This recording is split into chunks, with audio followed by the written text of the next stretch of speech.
Hello everybody, Intuition here. Thank you as always for making time and space for us. Today we are going to discuss closure.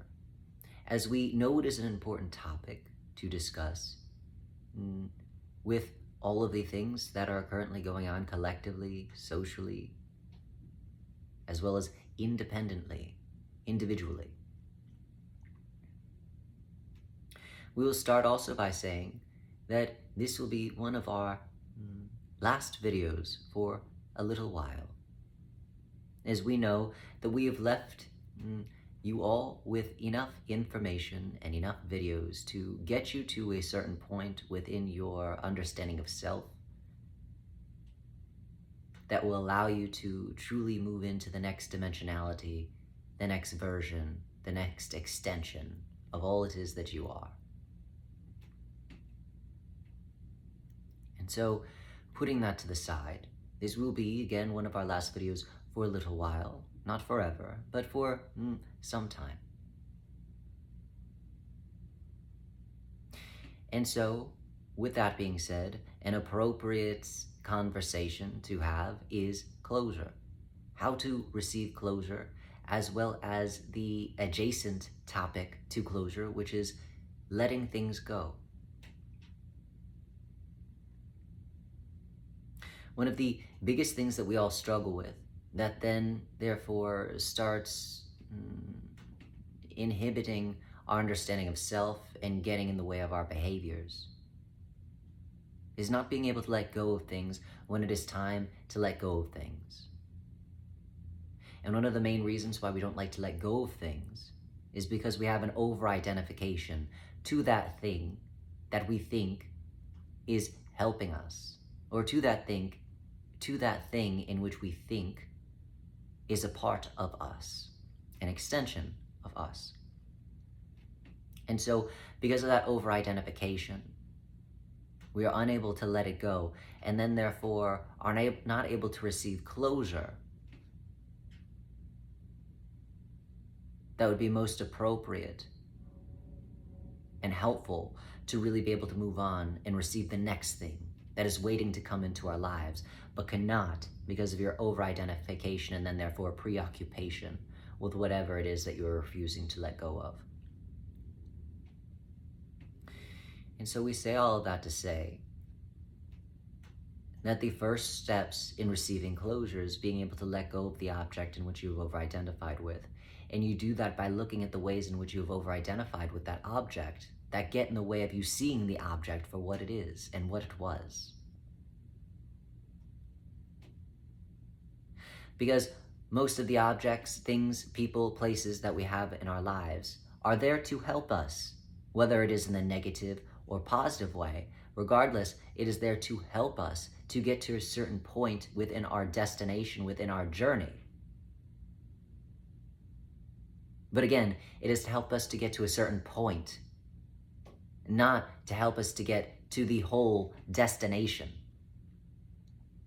But when we over-identify with that object, with that thing, thinking that that thing is going to get us home, so to speak, then we're not able to see it for what it is and what it was supposed to do. And then we expect that that thing to continue to follow us to the destination, as opposed to appreciating what it was able to do for us in the time in which we needed it, that then therefore allowed for us to get to where it was that we needed to be. However, with all things, there comes a certain point where you must let it go, where there must be a change, because that thing starts getting in the way of you understanding yourself. You and that thing start forming a codependency. And if you form a codependency to something, then the foundation that that object allowed you to get a handle on then starts to break down because you were overusing the foundation, when that foundation was only supposed to be used as leverage to get to the next step.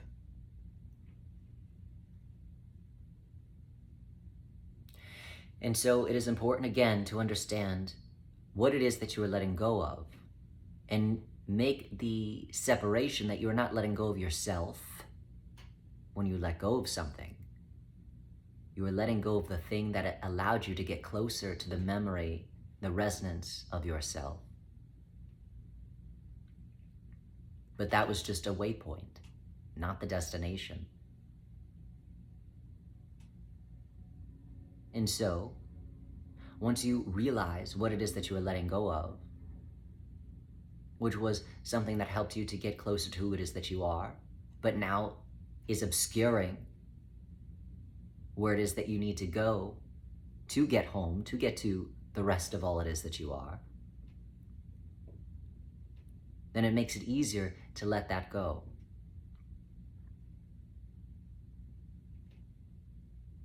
And so, again, once there's that separation between self and the object, then you're able to move forward. Now this is where the closure comes in, because again, first you must let it go to be able to close the door. But before you close the door, it is important to say goodbye. And so part of saying goodbye is, again, looking at the object for what it was, looking at that person for who it is that they were to you, looking at that thing, that circumstance, and honoring it for what it was, not your over-identification to it, but what it was that it was able to get you in touch with at that time and that moment in which you most needed it. And honoring and respecting it for its own individuality. And saying goodbye to it in the sense of being able to ceremoniously cut ties. Because usually the things that we have a problem letting go of, we've tethered ourselves to through that identification that we think we are that object, or that object belongs to us and will take us the whole way home. So the closure is really cutting ties with that object and letting it be its own autonomous object, not a part of you, not over-identified with you, and certainly not within your ownership, but its own thing. Realizing its own autonomy and saying goodbye to it in the sense of, I cut ties with this thing. It is no longer mine. It never has been mine. And I will say goodbye to it like an old friend. If somebody is dying, literally, you do not say, well, no, you don't get to die. I'm going to carry you with me. I'm going to stuff pills down your throat to ensure that you continue to live, and I'm going to keep the respirator right there with me, right over your face at all times as I carry you on my back, because you're not allowed to die. You have to come with me to the end. No. Usually, you say goodbye to that person. You respect that person, their individuality, the memories in which you hold together. And you part with that person by expressing through words or simply by your presence how meaningful they were to you in the time of need that you experienced. And once that is communicated and the tie is cut, you're able to move forward a little bit lighter towards the destination which that person in part helped you to get to.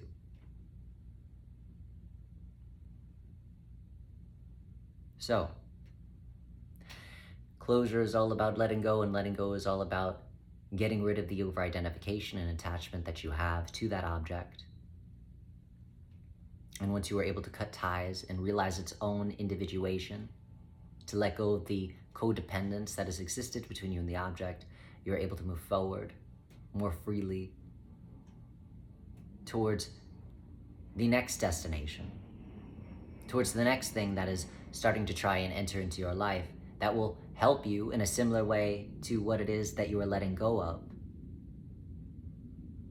But this next thing will help you get a little bit closer towards that destination, until again it is time for you to let go of that ceremoniously.